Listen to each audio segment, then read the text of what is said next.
ka muna bro. Shout out to Team Kabanggan. Team sa Mapora. Anong boss gusto na? Ito, isa na akong ganap na vlogger. Vlogger. Oo.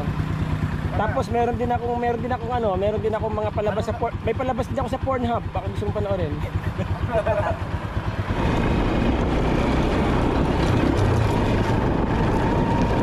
Dire-diretso lang tayo.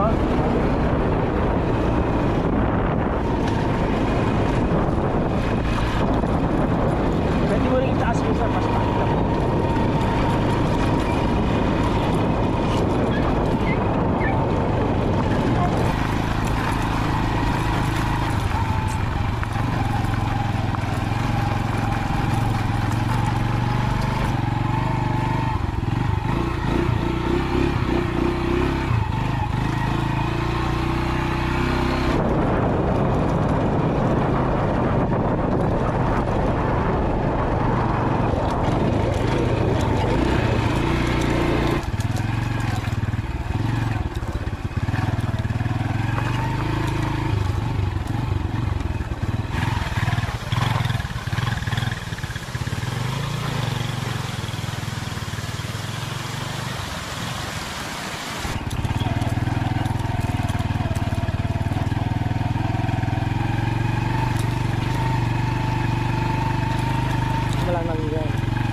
Balita. Nandito na kami ngayon sa farm. Medyo malayo nga. At marami kaming dinaan ng lubak-lubak. So nasa likod tayo ng bundok, no? Oo. Yan. Anong bundok yan? Bantay Cruz. Yan ang Bantay Cruz.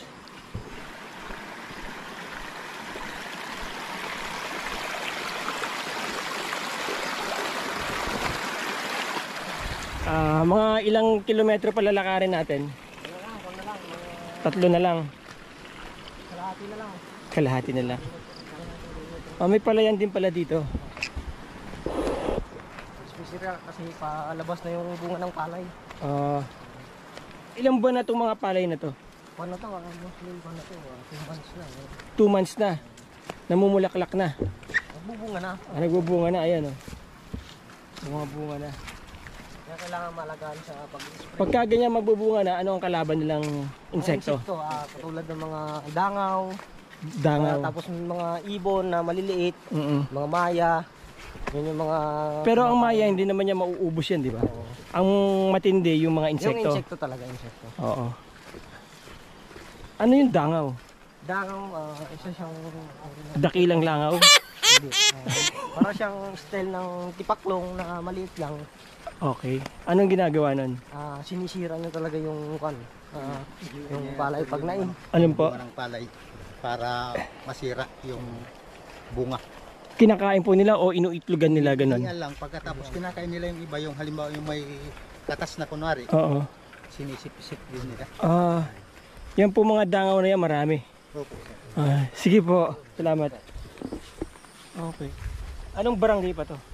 Barangay ng kumparin ko, New San Juan. New San Juan pa rin. Anong sityo? Walang sityo Mapurak. Sityo Maporak. Paragto ng sityo Mapurak. Oo.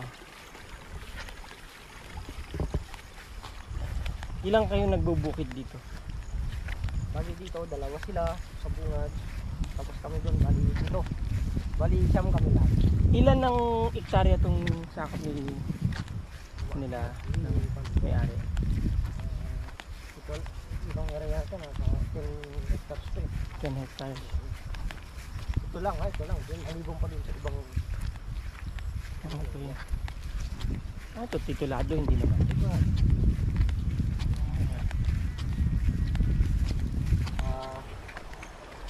Para magkaroon din ng mga kabuhayan din yung mga taga...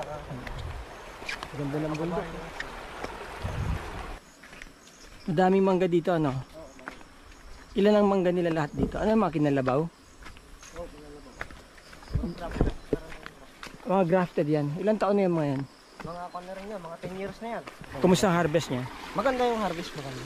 Maluwag to, mangga. Mga ilang puno to? Maganda doon pa sa kabila. Mga ilang puno? Nasa kanto. Kulang-kulang, libang puno nito. Anong tatanim dito? Yung kamatis ngayon, kaso nga lang, inabot nga lang ang ulan. Oh. Kaya hindi siya masyadong Hindi nakabuelo? nakabelo. Ito pa, tapos na itong mga talong. Oo, mga ko na to, mag-go 1 year na. Ano na? Sibling tray, meron kami siblingan, ganun. Okay. Sibling house. Anong ginagamit yung pang-araro? Meron dyan, meron dyan boa. May boa, may kalabaw, may ikono. Ano yung boa? Boa yung parang siyang kuliglig na nandun na attachable na siya yung pang-araro. Nandun parang sa tractor na meron siyang rotor. Parang hand tractor, parang hand gano'n. tractor o hand tractor. Okay. Dito ano itatanim nyo? Talong na yun. Talong na pala yan. Bakit ba? Talong na. Natatanim lang nung nakaraan yan. So bakit nandito sa gilid, hindi dito sa may pinag-anuhan? Para yan kasi para iwas sa Baha, sa lubog. Oo, sa lubog din sa baha. Tsaka sa damo na rin. Oo. Namumulaklak na iba, no? Oo. Anong variety yan? Kung din siya, magkakahalong variety. Meron din siyang Calixto, Fortuner, Fortuner, Fortuner, ganun. Spitfire. Ay, Spitfire, hindi ko pa nakakapan. Itong area na to, ito ang mga gulayan nyo. Oo. Kaya Mario.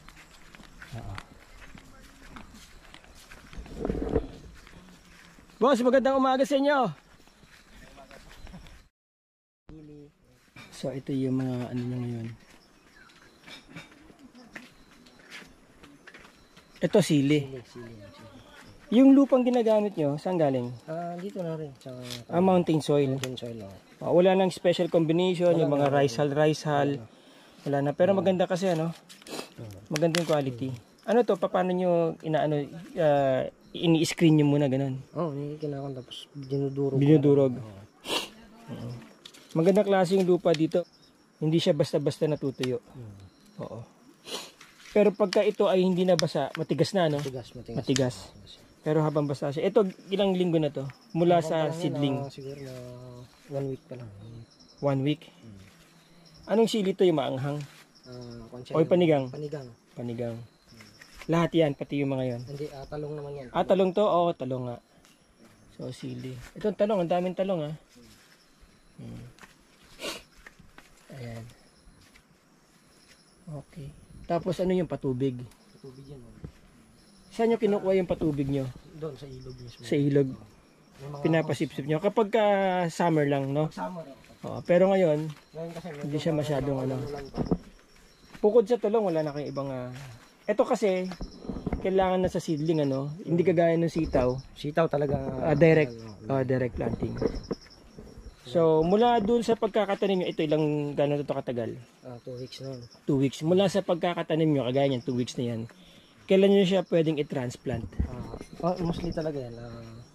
Katulad nito, ready to kung na siya. Siguro 3 to 4 weeks na siya. Mula sa sa buto. 3 to 4 weeks, transplant na siya. Sa ginagawa nyo yung transplant, umaga, hapon.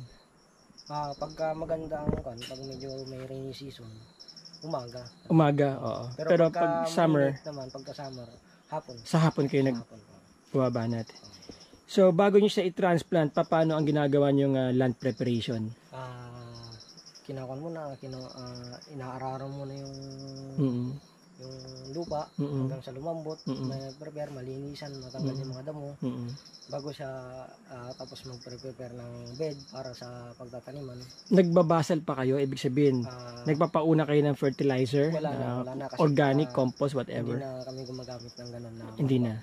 Basal, hindi na nagbabasal. So, after nun, pag naitanim nyo, ilang weeks bago kayo, kagaya nitong talong, halimbawa, ilang weeks bago kayo mag-fertilize? Mostly talaga yun. Pagkatanim mo, agad yan, kailangan diligan mo na siya, dinidiligan na namin siya ng sulfate para pampaganda ng ugat. Ammonium sulfate? Ammonium sulfate. Pampaganda ng ugat. Anong timplada nyo sa isang... sa isang balde is kalahating lata ng sardinas. Matabang lang. Matabang. Tapos, Sa susunod na pagtanim, After pag-fertilize, 21 days, after 21 days, complete na. dire-diretso na yun. Diretso na yung Complete. Tapos alaga na lang siya sa spray. Paano nyo nilalagay yung complete side dressing? Kung siya, yung pabaon. Pabaon. O, ganun. Sa isang puno, gano'ng karami? Isang kutsarita. Isang kutsarita. Tuwing kailan yun? Kanyon, 21 days, tapos ang kwan kasi dito, ang pinapako namin dito is yung 357 na tinatawag nila nga na after 3 weeks, Tapos 5, 5 weeks, tapos 7. 7 weeks. Pero pagdating ng 7 weeks, ang kwan na nun, ang abono na namin doon, complete na siya, meron na siyang kasamang potas. Potassium. Potassium. Para pampabulaklak. Pampabulaklak. Gano'ng karami? Yung complete, 7. Yung complete sa 50 kilos kasi noon, 5 kilos yung kailangan mo siyang ihalo doon sa mix siya, i-mix mo siya. Okay, yung 50 kilos, 5 kilos na 5 potash. kilos na potash. Sa isang puno, gano'ng karami? Isang kutsarita din yun. Isang kutsarita. Laging isang kutsarita Laging lang. Isang kutsarita lang. Oo, okay. Sa bawat, Para ka lang nagtitimpla ng kape. oo. Gano'ng kalayo sa puno ang Halos sa paglalagay nyo? pagkauna kasi 10 cm lang. Oo, Tapos pagka medyo malaki na 20. 20. Hanggang mag 50 cm hanggang sa kalagitnaan na ng mismong magkatabing puno. Oo. Sa gitna na mismo. Pagka meron na siyang halong potassium. Ang pag-spray, ng insecticide, di ba meron tayong fungicide, meron tayong insecticide, Oo. meron din tayong klase, yung systemic at saka yung contact, and then may combination. Ano ba ang management nyo sa disease? Ang kwan talaga namin, after harvest talaga. Pero pagka ganito pa lumalaki, wala kayong ginagamit? Ang kinako lang namin yan, yung para lang sa insekto. Para sa insekto. Fungicide hindi nyo ginagamitan.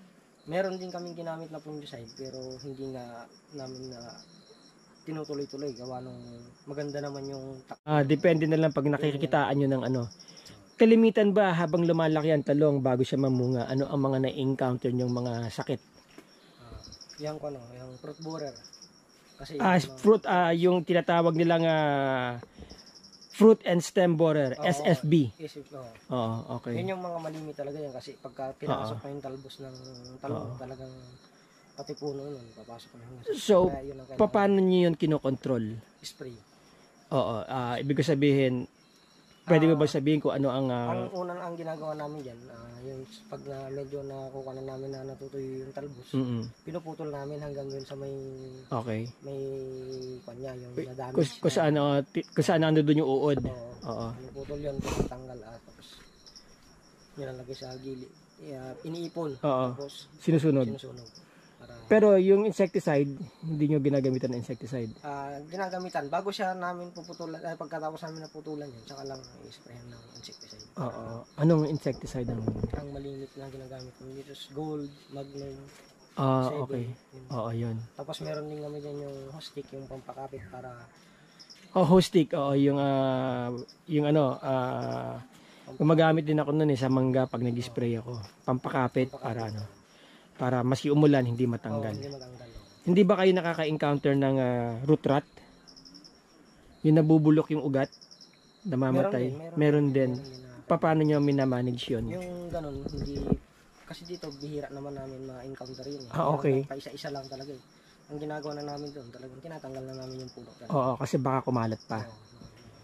Okay. Pag nagdating sa bunga, ganun pa rin ang ano nyo? Yun pa rin. Pero ang regular na spray nyo na pag namunga na. After harvest, spray. So, sa isang pag namumunga na yan, sa isang, ito, talong tayo, no? Pati ba sa sili, at saka sa ibang gulay nyo, ganun ang management nyo, okay. After harvest, banat. So, kapag halimbawang namumunga na yan, every ilang days ang harvest nyo? Minsan, abot kami na 1 linggo. 1 linggo bago mag-harvest. Oo. Weekly ang malimit na harvest. May idea ka ba ng total production nyo ng harvest? Halimbawa ng talong, pag umarvest kayo, nakakailan kayo dito? Kailan na pinaka-maximum na sa talong na nandito is 34 kilos. 34 kilos. Sa isang manananim yon. By the way, ito kasing farm na to, meron kayo kanya-kanyang area. Natataniman, 7 kayo kamo na dito. Pera pa yung dalawa dun sa labas kanina. Hindi, kasama na sila. Kasama na yung sa pito. Tapos yung dun sa may palay kanina, Oo. iba kasi ang Iba din nakatoka dun. So, ang usapan nyo lahat dyan, meron kayong portion dun sa sales, labas ang puhunan. No? Tapos, meron pa kayong kahit pa paano daily allowance para sa pang-araw-araw ninyo. So, magandang ano yun, mga kabutsawals, no? Magandang policy yung ganun kasi hindi hirap yung mga manananim. Kumbaga, meron talaga silang freedom na i-manage nila yung kanilang mga ano. So, nire-request nyo lang yung mga gamot. Oo. Nire-request nyo lang yung mga gamot. So, ang policy nila sa farm na to, meron silang 30% sa tubo. Tama ba? Tapos, meron silang allowance, no? Para meron silang panggastos araw-araw habang inaalagaan nila yung mga halaman nila. At, yun, may kanya-kanya silang area na tataniman nila. Meron naman silang mga implements. Meron kayong mga tractor dyan, di ba? Tractor.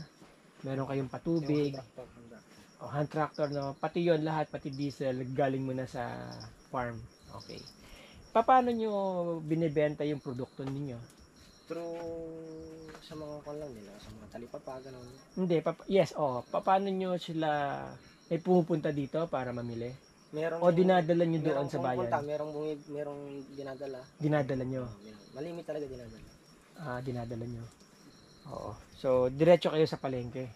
Or may middleman na kumukuha doon? O kaya sa middleman, gano'n. Saan mas maganda ang kita? Pag dumidirekta kayo ng palengke o may middleman?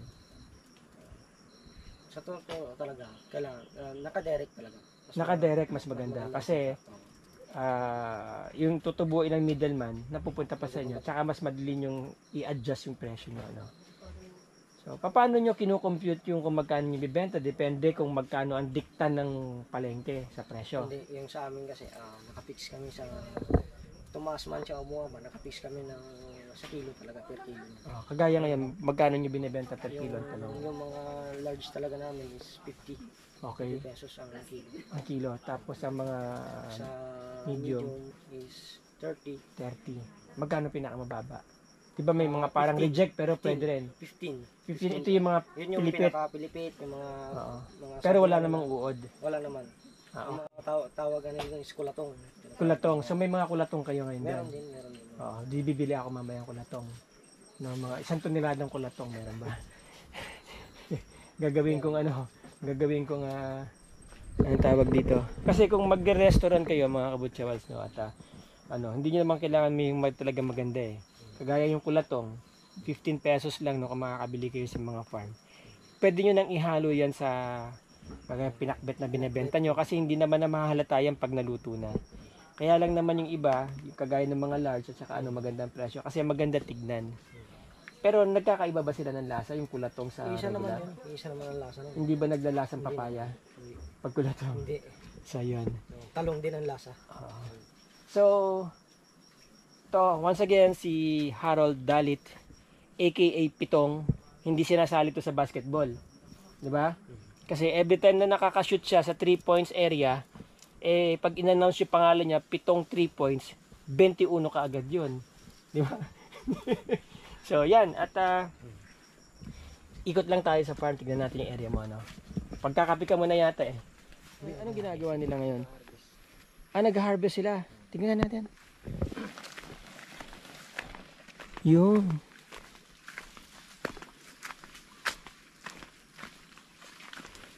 Sino ngayon ang magbebenta nito? Kaya meron din kukuha. Mga nagro-rolling. Mga nagro-rolling. Magkano ang kuha nila? Yung mga ganito, magkano ang benta? Ako yan, 20 pesos. 20 pesos per kilo. Okay. Tapos ito, anong size to? Medium yan. Medium na to. Magkano naman to? 30 pesos yan. 30 pesos per kilo. So, wala ako nakikita mga large. Ilang taon na to mga to? Gaano na katagal, I mean?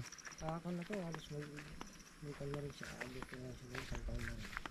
Mga 1 taon na. By the way, nakalimutan ko itanong kanina, Tong Pits.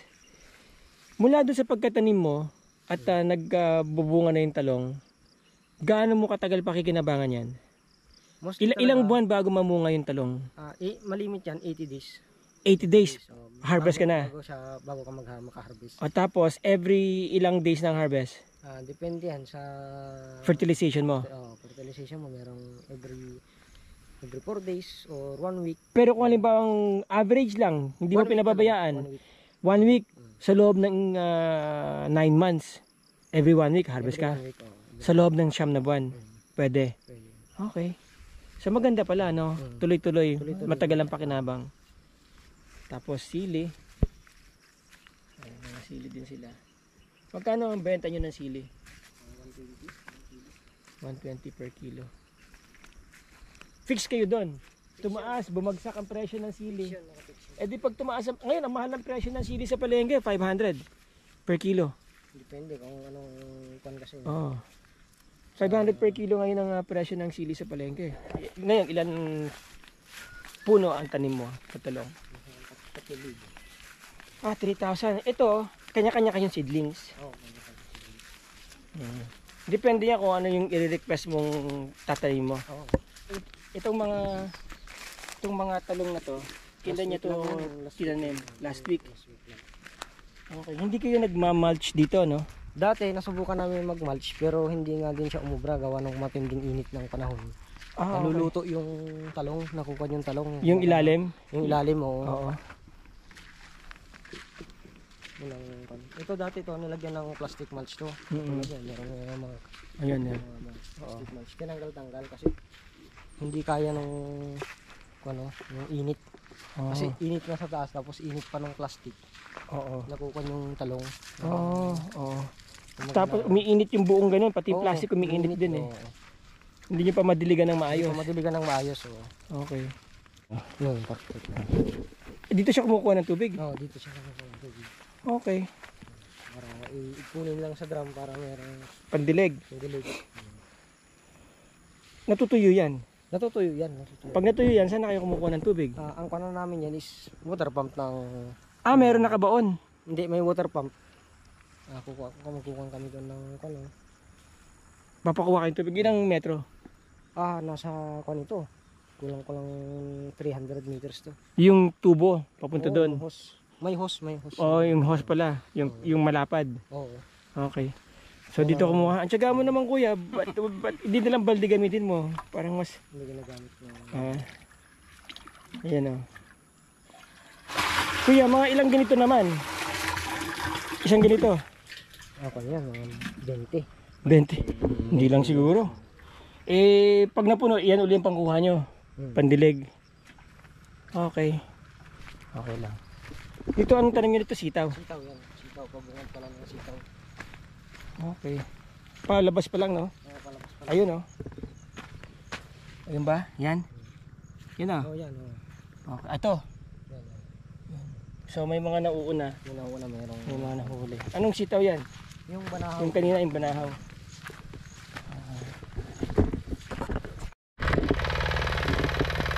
Bakit niya inaararo? Tataniman niya? Sunod na tanim. Anong tanim? Kumpare na talong.